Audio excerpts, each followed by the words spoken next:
Hi, welcome to Audio Story House. Today's story is about what you would do to prepare for a sudden blizzard. In that frozen world, the winter in the north was harsher than in previous years, with continuous heavy snow and sleet almost covering the entire city under a white curtain of snow. The light in the live studio was warm and soft. Alva sat in front of the camera, boiling noodles while lively interacting with the audience. Good evening, everyone. Today I'm bringing you several super suitable quick noodle dishes for winter. Are you guys cold? It's like a fridge over here, Alva said, making an exaggerated face, her room's temperature contrasting sharply with her enthusiasm. On the other end of the screen, responses from the audience quickly appeared. Freezing to death, Alva save us. Alva's live studio is tonight's heater. Alva continued with a smile, then everyone, have a bowl of hot noodles. I guarantee it's the best weapon against the cold. She began to introduce the first type of noodles, explaining the steps for boiling noodles in detail. Watch carefully. First boil the water, then put the noodles in. 3 minutes. Remember, just 3 minutes. While the noodles were cooking, Alva didn't waste the waiting time. She started answering questions from the audience. Hey, Xiao Lan wants to see the snow scene at my place. Okay, I'll show you later. Who else? Xiao Hong asked where I bought these noodles. I got them from Lucky Supermarket online. There's a discount on these noodles now. After the noodles were ready, Alva carefully lifted them out and poured them into the previously prepared soup. She blew on it before eating and described, the soup base is really good, a bit spicy but comfortably so, and the texture of the noodles is great, slippery but not mushy. You all should definitely try it if you get the chance.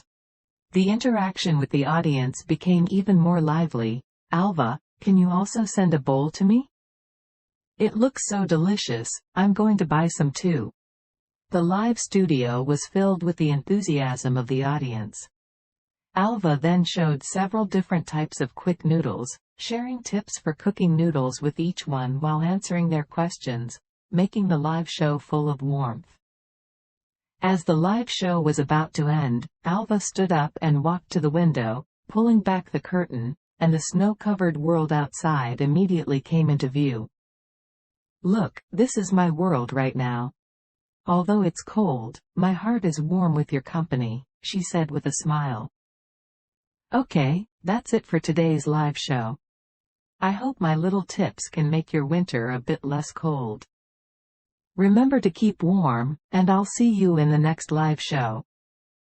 Alva waved her hand, and the lights in the studio gradually went out. Alva quietly left the room, her mood still basking in the warmth of the live show's end. However, as she stepped into the living room and saw her parents, Eden and Ida, sitting on the sofa, intently watching the television, that cozy atmosphere was immediately replaced by a subtle tension. She greeted softly, Dad, Mom, you haven't gone to bed yet? Alva's father, Eden, didn't turn his head, just hummed softly in response. Ida, Alva's mother, glanced at her with dissatisfaction in his tone. You've been live streaming until now, do you really plan to continue like this? We sent you to a prestigious school, not for you to come back and do this kind of thing. Alva felt disheartened but tried to remain composed. Mom, I know you're worried, but live streaming is also a job. I enjoy the process of interacting with the audience, and I can earn money from it. Earn money? Eden finally turned around, his expression a mix of disappointment and confusion. Your brother is now a manager at a big company, stable and respectable. Look at you, you did so well in university, but now you're just live streaming at home. Do you think we can't worry about you? Alva felt powerless to argue. She knew the traditional concept of success was deeply ingrained in her parents' minds, especially when compared to her brother, making her choices seem incomprehensible. Ida sighed, her tone softening a bit. We're not against you. We just hope you can have a better future. Live streaming, do you really plan to do it for the long term? Alva looked at her parents, her heart swirling with complex emotions. She moved closer, sitting beside them, and said softly, Dad, Mom, I understand your concerns. But live streaming has helped me find my interests and passion. I'm not without plans and goals. I'll work hard to prove to you that this path can also be successful. Please give me some time, okay? Eden and Ida exchanged glances, still worried but unwilling to say anything more discouraging. All right, we'll give you time, Ida finally said, though still somewhat reluctantly, but you also need to think it through and make sure you won't regret it later. Alva nodded gratefully, knowing this was the most support her parents could offer. Although the road ahead was filled with uncertainty, she felt her family's understanding and support at that moment. Alva especially wished her parents could come home earlier. They didn't live with Alva. It's just that the weather had been too bad these days, and Alva was worried about the dangers on the road home. Alva is an internet celebrity with 3 million followers, earning $50,000 for a single advertisement recommendation, with 5 to 6 of them each month. She earns no less than her brother. Her parents always felt the money she earned was not clean. As the weather worsened, today's winter seemed exceptionally abnormal. It had never been seen to snow continuously for so many days. Looking at the dense snowflakes outside the window, Eden said to Alva, "The snow is falling too heavily, and we don't have much food at home. We need to go out and stock up on necessities, just in case." Alva immediately agreed. She told her parents, "I'll drive us there. Many people might have the same idea right now. We need to act quickly." Dressed in heavy winter clothing, the family set off. Alva drove slowly on the snow-covered roads. Despite the heavy snow, Alva's skilled driving and the vehicle's winter tires ensured a safe journey to the nearest supermarket. The supermarket was already filled with people who had the same idea, anxiously picking out items. Pushing the shopping cart, Alva observed people eagerly grabbing food and supplies from the shelves, feeling a bit anxious herself. Reaching the vegetable section, Eden and Ida almost indiscriminately filled the cart with whatever vegetables they could reach, knowing if they didn't, others would. By the time they got to the instant noodles and bread, they found the shelves empty, not a single item left. This heightened their sense of urgency, making them hasten their pace. They weren't the only ones sensing the strangeness of the weather. Many others felt it too. The fruit section wasn't much better, with only a few boxes of less popular fruits left, looking lonely in the corner. The water aisle was particularly distressing, but fortunately, they managed to grab the last few bottles of packaged water. The winter supplies section seemed a bit better off, while there was a more urgent need for food and water. Items like blankets, shoes, and socks were still in relatively good supply. Alva and her parents carefully picked out several essential warming items, including extra blankets and some anti-slip shoes. After paying, Alva immediately headed to a suburban supermarket, hoping they could find enough food there. Upon arriving at the suburban supermarket, the situation was indeed much better. Though the place was crowded, the shelves were noticeably better stocked than the first supermarket. They sprang into action, first buying 10 boxes of large bottled water, the most basic necessity. Then, they headed to the food section, where, this time, there was still a good supply of instant noodles. Alva and her parents quickly added them to their cart. The vegetable and fruit sections, though affected by panic buying, still offered a relatively rich selection. They picked enough vegetables and fruits to ensure they had fresh ingredients for the coming days. The cart became increasingly filled, and Alva frequently checked to make sure they didn't miss any essentials. On the drive back home, they felt a sense of security. Eden, looking at the loaded car, said to Alva, "It seems people are aware of the odd weather." Alva said, "Maybe a big snowstorm is coming, and it's very likely there will be power outages." Alva decided to go with Eden to buy a generator, just in case. When Alva arrived at the hardware store, she found that the generators had almost been sold out, with only the last one remaining. It was both heavy and expensive, priced at 8,000 yuan. This price made Eden hesitate, as it was a significant expense. As they hesitated, another customer approached, seemingly interested in the generator as well. Without hesitation, Alva bought it, along with the correct oil for the machine. As they were preparing to leave, Alva received a call from her brother. He was at the airport and wanted to see their parents. Alva told her brother not to take a taxi, she would pick him up. On the way home, Alva informed Frank about the unusual weather. She suggested her brother stay at Alva's place for a few days before going back. Not long after they got home, everyone received a warning about heavy snowfall that would last for 3 days, with all workplaces and schools shutting down. Everyone was advised not to go outside. During these 3 days, the outside world seemed completely taken over by the snowstorm. At times, the wind and snow raged, making the windows rattle as if they would be shattered by the cold blizzard. At other times, it suddenly weakened, and the snowflakes quietly fell. The snowstorm was not as severe as the warning had suggested. On the 5th day's morning, Alva woke up to the cold air.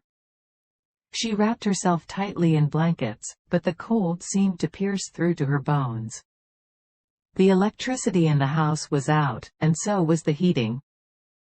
The car parked in the yard was completely buried in snow. From inside the room, through the frost-covered windows, only a vague expanse of white could be seen outside.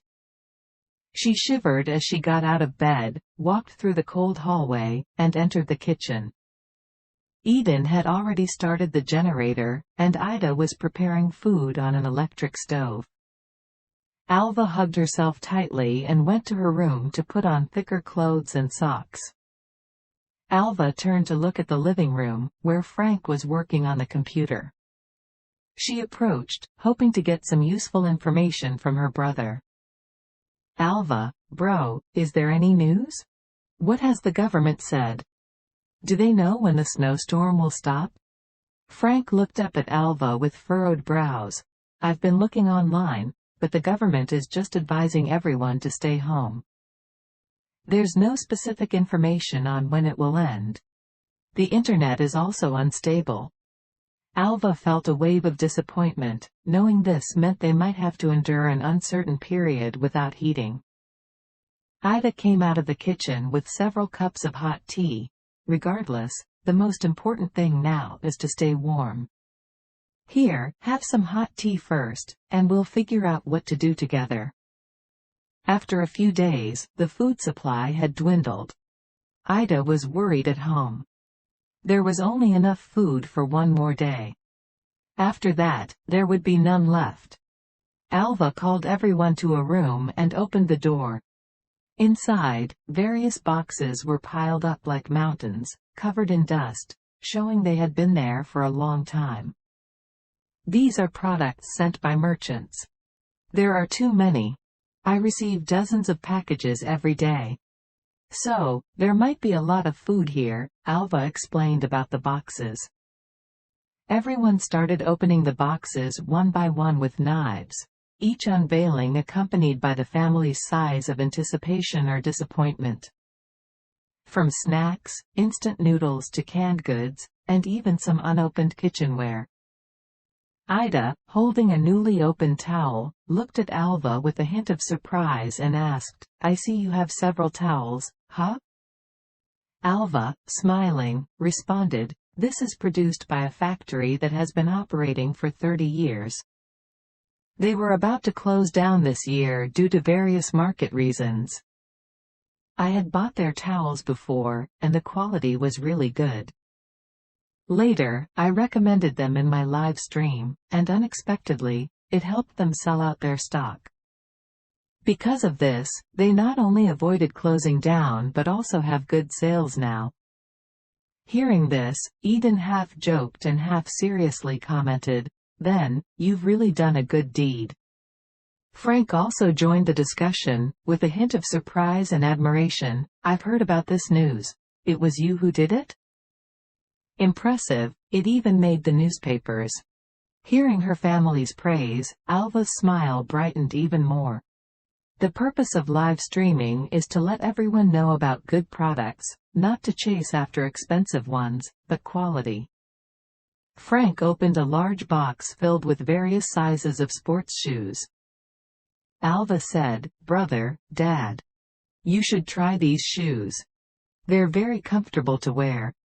Frank, while trying on the shoes, exclaimed, "These shoes are really comfortable to wear, and the design is quite stylish too."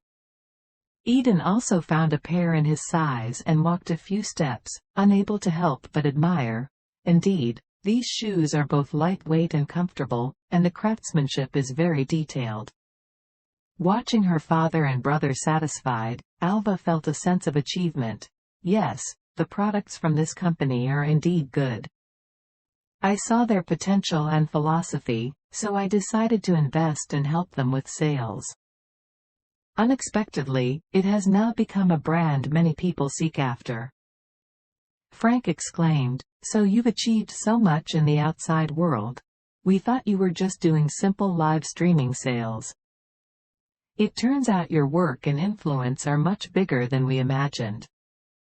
I want to ask for your help. Let's see if I can help you." Frank said, "It's a batch of sports equipment, mainly fitness equipment and some sports accessories.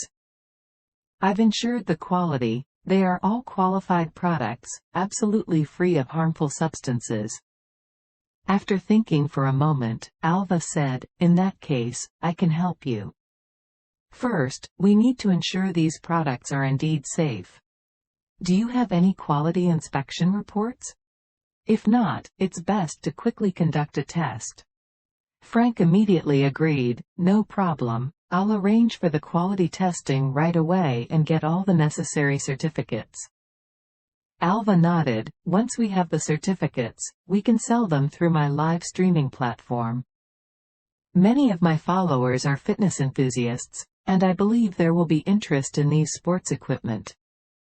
Moreover, we can do some promotional activities, like limited time discounts or giving away sports wristbands with purchases, to increase attractiveness." Frank felt relieved. "Thank you so much, Alva. I was worried this batch would become dead stock, but you've provided such a great solution." Alva smiled in response, "Don't mention it, brother.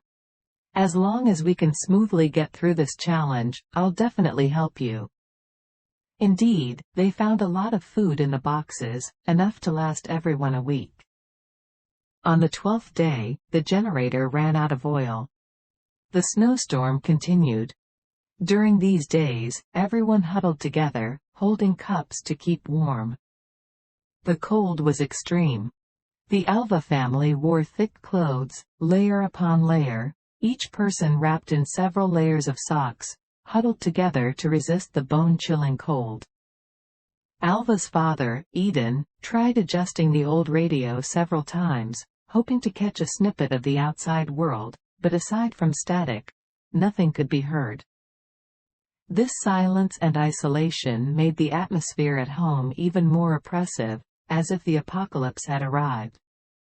"Thankfully, we have these self-heating patches," Ida said softly, distributing the last few patches to everyone. "At least, they can temporarily ward off the cold."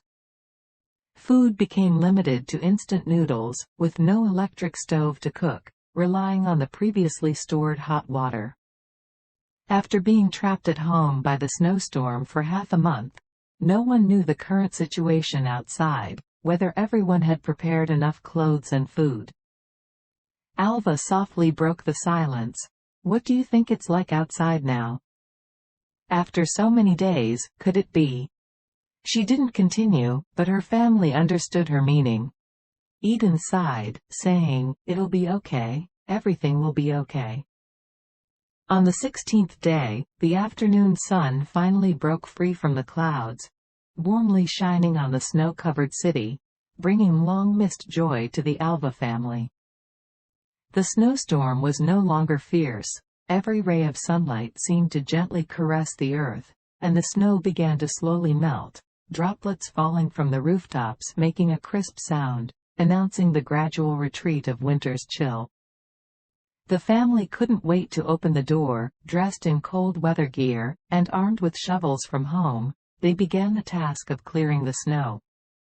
Just then, a crisp click sounded, the lights in the house suddenly came on, and the heating resumed operation, the familiar voice of a broadcaster coming from the television. The restoration of electricity thrilled the Alva family, as if they, after being isolated for many days, were reconnected to the outside world. Alva grabbed a shovel, joining her family in the collective effort to clear the snow in front of the door. An elderly neighbor, also wielding a shovel, though moving slower, had a smile on his face. He saw Alva, stopped his work, and said cheerfully, "Alva, it's really great, we're all safe and sound." Alva responded with a smile, "Yes." At that moment, a little boy from across the street ran around excitedly, throwing snowballs, shouting, "The snow has stopped! The snow has stopped! We can finally go outside." His father followed, laughing, reminding him to be careful not to slip. Alva's brother, Eden, joined the conversation. "Yes, this snow has taught us an unforgettable lesson and shown us the power of the community. Together, we can always overcome difficulties." As the snow clearing progressed, the atmosphere on the street grew warmer. People helped each other, sharing stories of fun and moments of ingenuity during the snowstorm. The laughter of children, the conversations of adults, and the sound of shoveling snow mingled together, creating a harmonious and warm scene.